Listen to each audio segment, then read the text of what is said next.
So we are here today with Erik Loomis, a URI professor of history who wrote a new book called Out of Sight. Erik, tell us about your latest book. Sure. So my book's called Out of Sight, The Long and Disturbing Story of Corporations Outsourcing Catastrophe. And basically it is a story of a century of Americans suffering, dying on the job, living horrible lives, and this is the late 19th, early 20th century, and they're living these really awful lives. And through, and we can get into this, but through a series of reforms over the 20th century, they really seek to tame corporations, to get better working conditions, to get better wages, to stop dying on the job, to stop having their communities polluted, to stop the general exploitation of their lives that led to death, that led to mayhem, that led to horrifying pollution, and they succeed. I mean, a big part of the story is Americans in the 20th century, we succeed in taming corporations. We create the middle class. We create a safe and clean environment for most of us to live in. Yeah. And then corporations figure out how to escape this. Yeah. And they do so by moving jobs overseas. They do so by taking the jobs that had created the middle class in the United States and sending them to Mexico, sending them to Guatemala, sending them to Asia, so that they could recreate the bad conditions of 100 years ago where workers died. And so I start the book by talking about the Triangle Fire, 1911. 146 workers die in New York City, and it's a horrible event, but it wasn't unknown at that time. Workers died all the time on the job. Yeah. What made it a big deal was that the workers died in New York City. They died where people could see them, right? They were not out of sight. They died literally. The sweatshop where the Triangle Fire took place was a fashionable neighborhood of New York City. It was a nice day, people were walking around, all of a sudden this fire breaks out. And as a result of that, what happens is that you have major improvements because middle class people get outraged about what's happening to the people literally making their clothes, and they're watching the people making their clothes die. Yeah. And so what happens is that they begin to organize around workplace safety, fire safety, worker rights, and these sorts of things. And that starts this process of Americans taming this corporate behavior. But the book ends by talking about what happened in 2013 at the Rana Plaza in Bangladesh, where over 1,100 workers died in the same industry, textile industry, the same system of labor, this sort of subcontracted, short contract labor that where a clothing company wants a particular fashion, it has to be produced overnight, with young women who don't have access to unions, with terrible workplace safety. The factory literally collapses on them. So overall, but the big difference between 1911 and 2013 is that nobody sees it. Right. We can't even find Bangladesh on a map.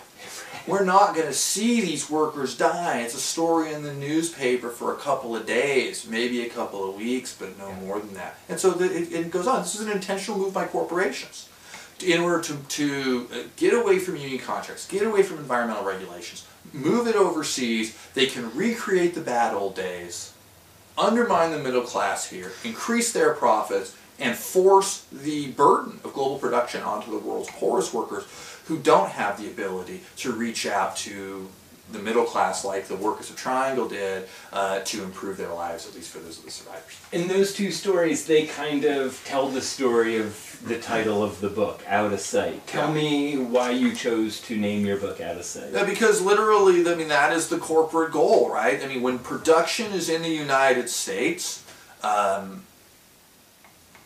it's a lot easier for citizens, for consumers, for everyday people to see what's happening, to see how the food is being grown, to see how their clothes are being made. Now, I mean corporations will try to mask and obscure in the United States too and keep it out of our sight, but it's much easier in the U.S. to find out what's going on than it is outside the U.S.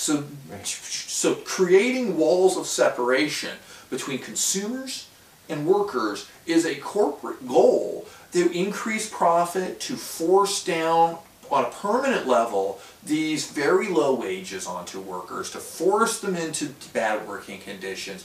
And so long as the consumer is not knowledgeable about what's going on, which they're not going to be if it's in Bangladesh, there's only so much the workers themselves can do. I mean, workers in Bangladesh are protesting over this, but they're, but what do they, what does Nike care about them? What does Walmart care about them? What does the Gap care about them? They're not a real big enough power And in fact, the Bangladeshi parliament is dominated by these textile subcontractors, right? The owners of these factories themselves are in the Bangladeshi parliament. And so there's no way these workers can access their own political power. They don't have political power in their home country. They have a workers' movement. Their organizers get killed. And there's only very few people in the United States who are paying attention. There's certainly not enough to make it a big political movement. So it's a problem, and the more we can know about what's happening in global production, the more we can do to ensure that the products that we're making are not made with child labor, or not made with slave labor, or not made from workers whose factories are collapsing on them. And those are standards that we should have, and we should hold our corporations to, no matter where they site their production. There's kind of this odd isolationist benefit to exporting kind of the bad parts of industrialization to America. How do you feel about that? I mean, we're kind of freeing ourselves from triangle fires here in the United States if they happen in Bangladesh. Well, I guess the answer to that is that there's no reason anybody has to have a triangle fire. Right? There's no reason you have to have bad working conditions. I mean, there's no reason for that. I mean, and we saw this, and from the beginning of the 1930s with the successful unionization of the American workforce during the New Deal, and continuing really through into the 1970s, was a period where American workers were getting a bigger piece of the pie, where workers were dying on the job less and less, where workers themselves were demanding safer workplaces, and promoting the creation of OSHA and the EPA and other agencies that are going to ensure that Americans live decent lives, and so while workplaces are never fully safe and there's always dangers, that gets significantly less so during between the 1930s and the 1970s, and would continue to be so if we either had jobs here in the United States today, or because people in Bangladesh do need jobs, or if we ensured that American companies were held to standards no matter where they cited their production, that there were basic standards, basic human rights, worker rights that have to be followed. Whether Walmart is employing somebody themselves, or they're contracting in Mexico, or they're contracting in Bangladesh, that the standards are the same if they want to sell in the U.S. market. Now, to follow up on my question, is that one of the reasons that we're kind of allowing corporations to get away with this, because we don't have to see it, the American people don't have to see kind of the ugly side of how our clothes and our cars and our iPhones and smartphones are produced? I don't think it's that conscious. I don't think that I don't think that Americans are saying, "Oh, good, we can be done with these dirty jobs." I mean, if you look at the American working class, they're so desperate for decent, well-paying jobs that they'll accept the dirty job. I mean, look at the coal miners in West Virginia, right? It's destroying their communities, but it's the only thing they have. So they want those jobs. So I don't think so. I think what's happened is that, there's a story, right, which is that the U.S. government saw that it would be good foreign policy to start exporting some of these jobs anyway, both with Mexico and with its allies during the Cold War in Asia, like South Korea and Taiwan, and those are sort of some of the first countries that began to see this, and so the U.S. government plays a role in sort of setting this up, and it becomes a way for poor nations to attract outside investment, and it also becomes a way for companies to gain a lot of profit. And in some ways, they were able to, what corporations were really able to do was to say, well, consumers, we're going to offer you cheaper products now. That's the goal here, right? You're going to get cheaper products. We're going to get away from this union labor, and you're going to get cheaper products. And and I guess to some extent that there's truth to that, obviously. But those cheaper products, first of all, come with a real social cost because it's on the backs of workers. But also, then what happens is that the promise is that a new invigorated economy, right, that isn't as tied to industrial jobs. This is a post-NAFTA kind of economy, that we're going to create an information economy, we're going to create a flexible economy, and that Americans will actually economically benefit from these agreements that are going to then shift these jobs overseas in mass. But as we know by 2015, it's not true. Right. As we know by 2015, what it's done is destroy the American working class, destabilize the middle class, open the door for corporations to retake over the nation like they did 100 years ago, Because the only institution that has ever developed that allows workers to have a say, an organized say, in the nation's political system, the union, has been largely destroyed. Destroyed because of this outsourcing, and every time a union job is outsourced, it's less money for that union to give workers a political voice in this country, which then opens, worker by worker, a vacuum of power that corporations have rushed into and are now seeking to close the deal by effectively eliminating unions entirely. And so what's actually happened is, in exporting these jobs, we've exported the American middle class. And the promises that were given about what this global economy would do for everyday Americans have proven to be total lies. And so, two-part question. Why do the American people let these corporations get away with this? Or actually, let me ask it a different way.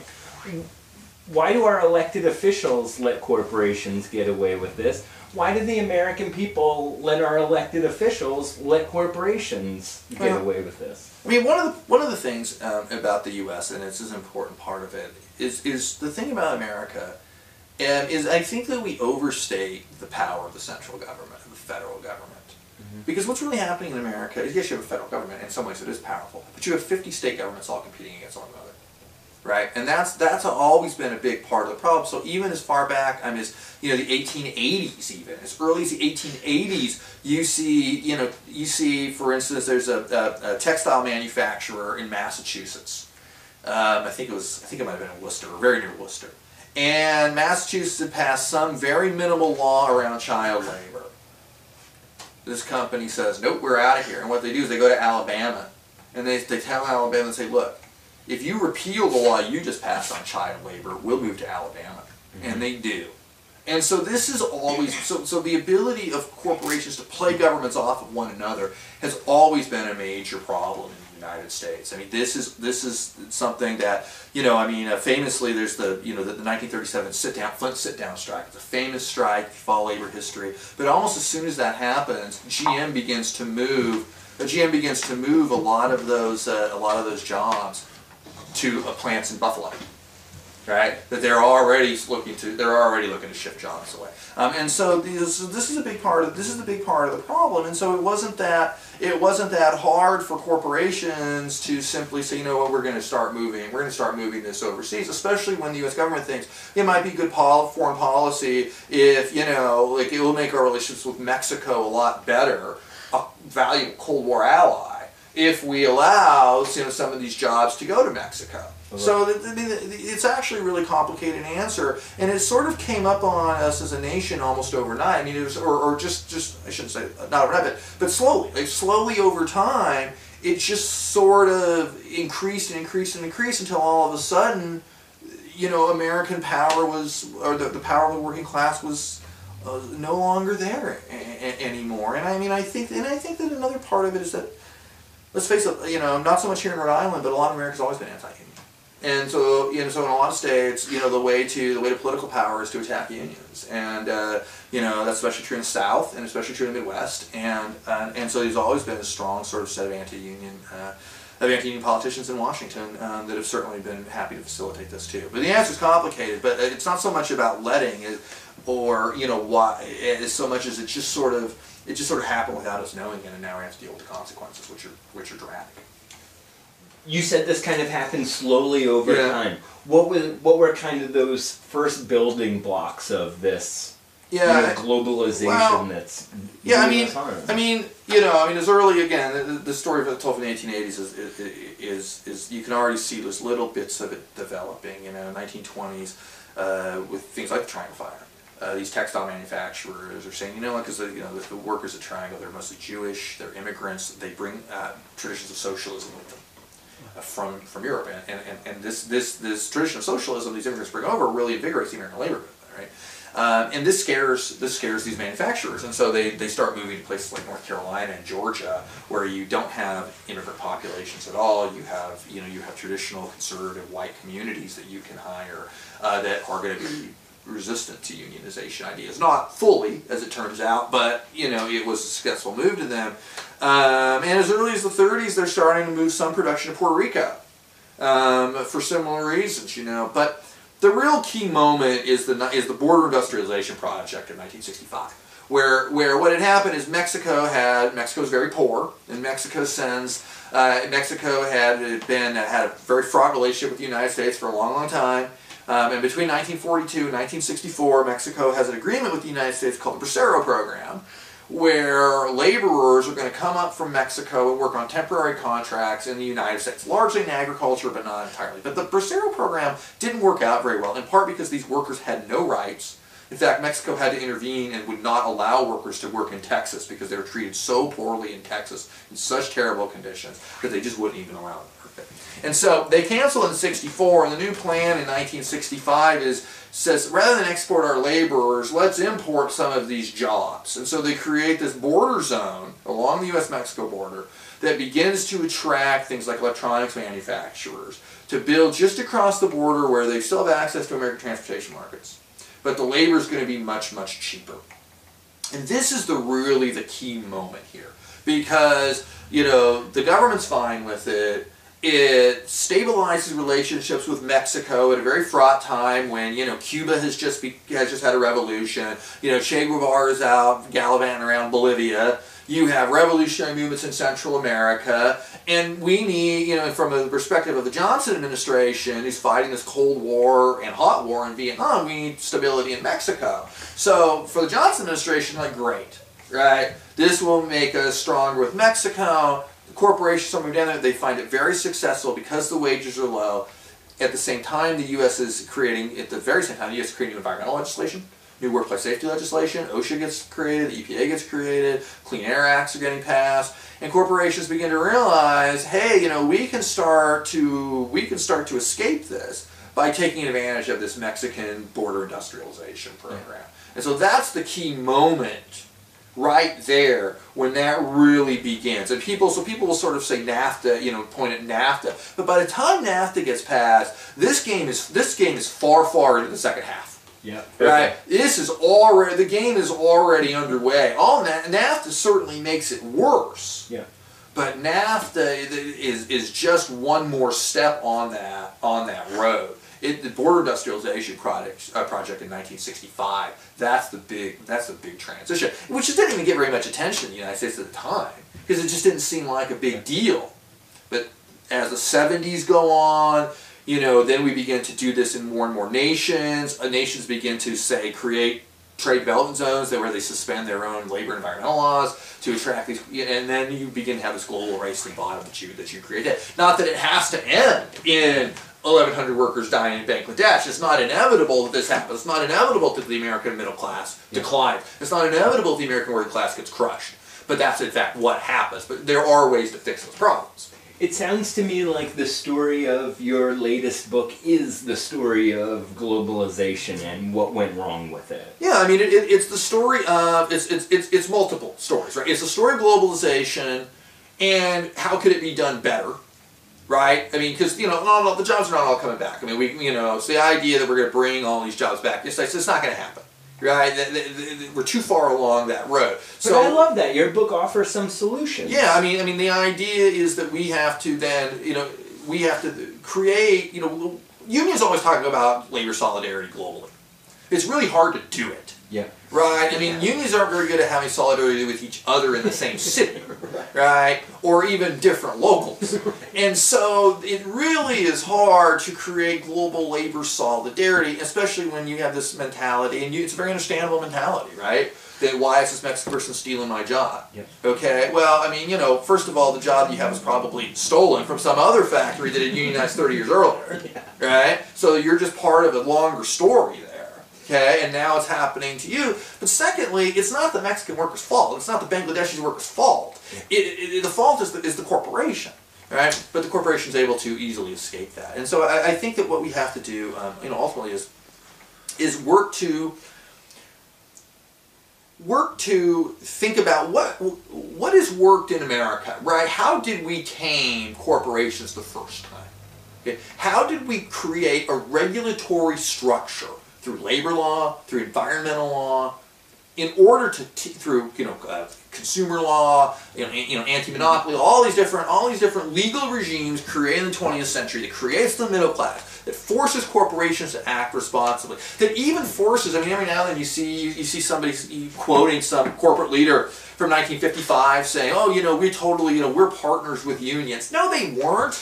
That they're forced to say it because unions have so much power in this country. They hated unions just as much as they hated them 30 years earlier. But unions have power, right? How do you recreate that or try to move toward recreating that globally? Okay, now that's a big question. That's a hard question. And I don't claim to have all the answers to that. Yeah. But I think that I think that we're... Is there a way we can bring some of these jobs back? Is there a way we can get more oversight about what's happening in Bangladesh, even with the ones that we can't? Well, I think those are separate questions. I mean, the answer is yes, but I mean, what you have to do is take away the reason for corporations to move. And that okay, is that reason to clean air and clean water? Well, no, it's not. Well, the reason they'll move because corporations exist to maximize profit.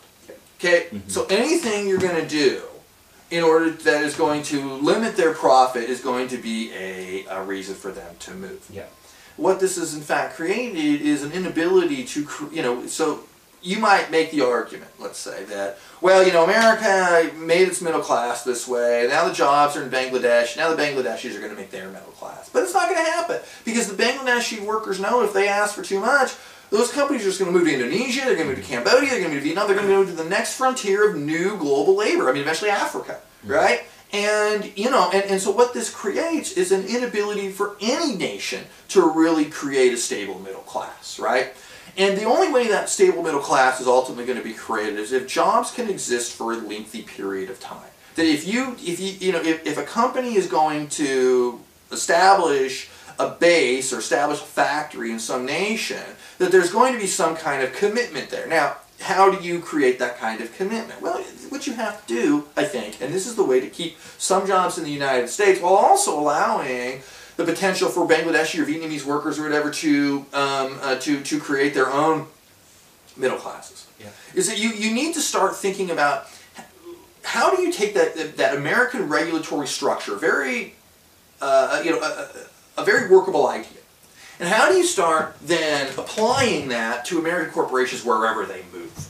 And how do you do that? Well, I think that you do that through a number of ways, and there are plenty of ways in American history where, plenty of moments in American history where not only have we regulated corporations on a national scale, but on an international scale, right? And so we don't allow in products made from endangered species, right? That's an international law that, yes, it's not perfect, and yes, enforcement's not always perfect, but you can't make products out of elephant tusks anymore and import them into the United States. Yeah. It's illegal to do so. It is illegal to import products into the United States made with prison labor. Okay, that often doesn't get enforced, but it's on the books. In 1915, we passed a law called the Siemens Act. What the Siemens Act is intended to do is to create a global race to the top in the shipping industry, because people working on boats do horrible conditions. That if you dock in this nation and your boats are not up to a certain condition, that seaman can break their contract and leave in the United States with no legal ramifications. Okay, the attempt to create a global race to the top. The United States created in the 90s as Clinton is having to re-up NAFTA. Makes a deal with the AFL-CIO to regulate the textile factories in Cambodia, to create unions there, to allow for unions to come in. Very successful. Unions do pour in there. The workers organize themselves. So there are plenty, and then it falls apart, but after they end the program, right after the global race to the bottom is truly created in the late 90s. But there are plenty of examples of how you do that. So what is it that you do? Right? I think that we have to say, as citizens, these are the standards that we want to hold corporations to, around pollution, around worker rights, around pay, around workplace safety, and that we have to create a regulatory structure. Not that different. This is not some radical idea. It's not that different than the other regulatory structures that we've created to allow enforcement of goods that are being imported into the United States from American companies, no matter where they're cited. Okay, and so what would that, what does that look like? I mean, it might sound utopian, but it really is not. It's simply